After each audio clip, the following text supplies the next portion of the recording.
السلام علیکم دوستو، آج کا یہ واقعہ ہے کہ اللہ پاک نے مور کو جنت سے کیوں نکالا۔ مور کی خوبصورتی پہ سبھی پرندے فدا تھے، لیکن ان سب خوبیوں کے باوجود مور سے ایسی کون سی خطا ہو گئی تھی جس سے اللہ تبارک و تعالیٰ نے مور کو جنت سے نکال دیا۔ اللہ تبارک و تعالیٰ نے جب حضرت آدم علیہ السلام اور اماں حوا کو پیدا فرمایا، اس کے بعد ان کو جنت میں بھیج دیا۔ وہ دونوں جنت میں بہت ہی پرسکون رہتے تھے، بہت ہی لذیذ میوے پھل کھایا کرتے تھے، لیکن ایک اناج جس کو کھانے سے اللہ پاک نے انہیں منع فرمایا تھا، وہ اناج گندم تھا۔ چونکہ حضرت آدم علیہ السلام کی وجہ سے ہی جنت سے نکالا، کیونکہ شیطان حضرت آدم علیہ السلام کی وجہ سے ہی جنت سے نکالا جا چکا تھا، اسی وجہ سے شیطان کی حضرت آدم علیہ السلام سے دشمنی ہو گئی تھی۔ شیطان یہ چاہتا تھا کہ وہ کسی بھی طرح حضرت آدم علیہ السلام کو جنت سے نکال دے اور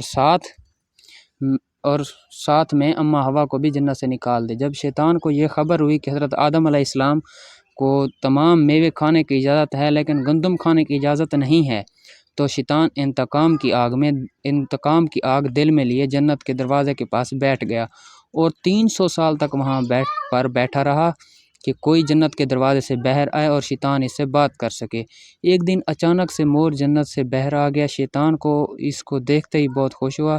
شیطان نے پوچھا، اے خوبصورت پرندے، تم کون ہو؟ مور بولا میں مور ہوں، اب تم اپنا تعارف کرو۔ شیطان نے جواب دیا کہ میں عالم کروبیہ کا ایک فرشتہ ہوں، میں اللہ پاک کی عبادت سے ایک پل بھی غافل نہیں ہوں، میں چاہتا ہوں کہ میں جنت میں جاؤں، وہاں کی نعمتوں کا اپنی آنکھوں سے مشاہدہ کروں۔ شیطان مور سے کہنے لگا کہ تم مجھے جنت کے اندر لے جاؤ، میں تمہیں 3 ایسی باتیں بتاؤں گا جس سے تمہیں ابدی زندگی حاصل ہو جائے گی، تمہیں بڑھاپا اور بیماری نہیں آئے گی، تم ہمیشہ جنت میں ہی رہو گے۔ شیطان کی یہ باتیں سن کر لالچ میں آ کر مور نے کہا، مجھ میں تو اتنی طاقت نہیں ہے کہ میں تمہیں جنت کے اندر لے جاؤں، لیکن ایک سانپ میرا دوست ہے، وہ شاید تمہاری مدد کر سکے۔ یہ کہہ کر مور سانپ کے پاس آیا، اس کو ساری بات بتائی۔ سانپ بھی شیطان کی باتوں سے بہت خوش ہوا، پھر شیطان کو اپنے منہ میں چھپا کر جنت میں داخل ہو گیا، اور یوں شیطان اپنی چال میں کامیاب ہو گیا۔ جنت کے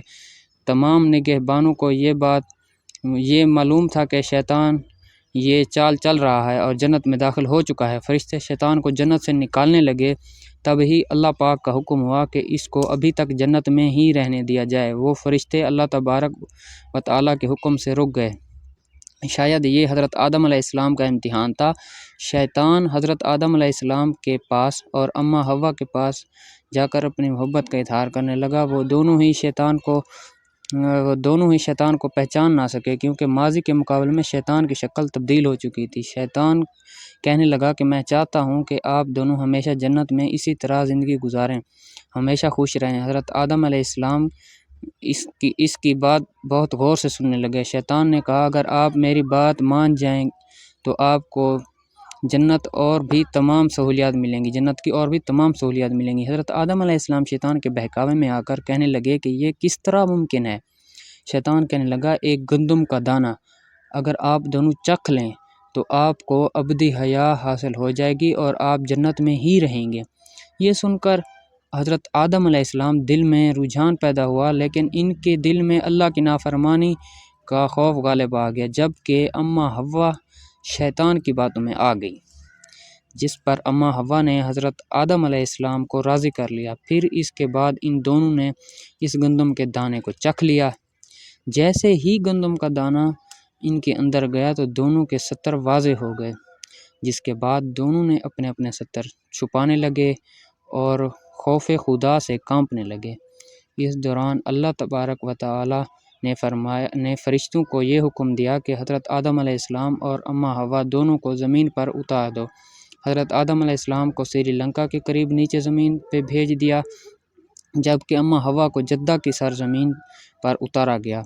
جن خوبصورت پیروں سے چل کر مور شیطان کو جنت کے اندر لے کر آیا تھا، وہی خوبصورت پاؤں اللہ پاک نے مور سے لے لیے۔ سانپ جو اپنے منہ میں شیطان کو چھپا کر لایا تھا، اس کے منہ کی خوبصورت خوشبو کو چھین کر اس میں زہر ڈال دیا، پھر مور کے ساتھ ساتھ سانپ کو بھی جنت سے نکال دیا گیا۔ یہ تھی دوستو آج کی سٹوری۔ تو کیسی لگی آپ کو؟ جلدی سے کمنٹ کریں، لائک کریں اور ہمارے چینل کو سبسکرائب کریں۔ شکریہ۔